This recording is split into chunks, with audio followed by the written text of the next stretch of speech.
Welcome to Luca and Miguel. Enjoy the video.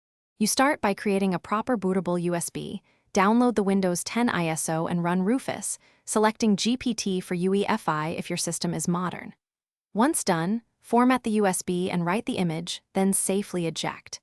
Make sure to back up any critical files now, this avoids surprises.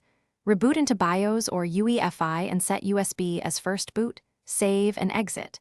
You are about to boot the installer, so prepare your product key or digital license info if prompted. You'll see the installer. Select language, then pick Repair Your Computer, Do Not Install. Next, choose Troubleshoot and try Startup Repair first. It fixes common boot errors automatically. If that fails, open Command Prompt and run chkdsk/f/r to fix disk issues, then sfc/scano to repair system files. Finally, run bootrec/fixember/fixboot and /rebuild to restore boot configuration. These steps repair most corruption and explain why once repairs complete, remove the USB and restart. Return to BIOS to restore the original boot order so you boot from the internal drive. If Windows still won't start, use System Restore from the same repair menu or choose Reset this PC and keep my files to preserve data while reinstalling system files.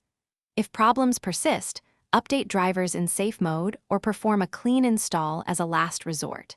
Key tip: if commands fail, run disk diagnostics. A failing drive often mimics system corruption. Thanks for watching and please subscribe. It's the best investment you'll ever make.